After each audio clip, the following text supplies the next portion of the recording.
दोस्तों, ऐसा बहुत कम होता है कि किसानों से जुड़ा हुआ कोई भी मुद्दा पूरे देश में चर्चा का विषय बने। क्या आप जानते हैं, आज हमारा किसान जो हमारा अन्नदाता है वो अपने घरों से निकल के सड़कों पे प्रोटेस्ट करने के लिए मजबूर हो रहा है।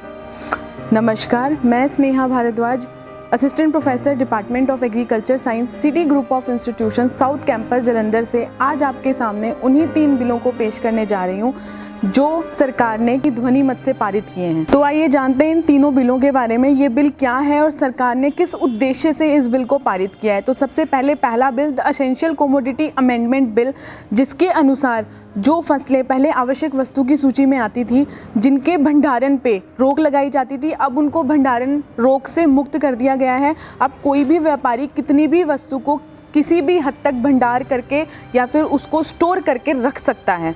दूसरा act, the farmer produce trade and commerce promotion and facilitation bill.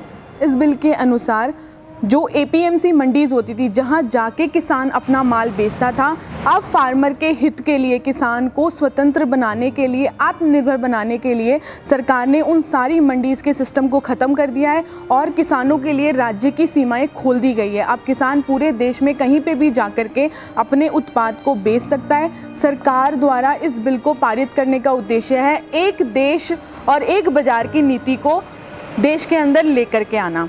तीसरा bill, the farmer empowerment and protection agreement on price assurance and farmer service bill.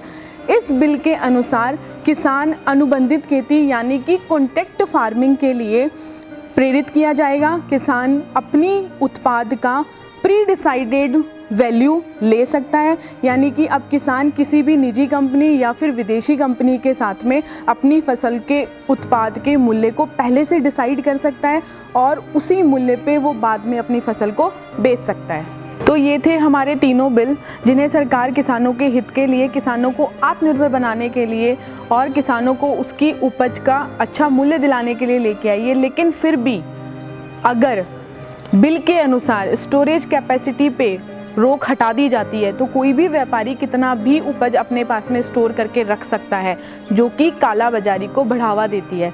वहीं दूसरी तरफ अगर किसान अपना माल किसी भी राज्य में जाकर के बेच सकता है तो उसके लिए फिर से एक प्रश्न उठता है कि वो कब, कैसे और कहाँ जाकर के अपने माल को बेचेगा।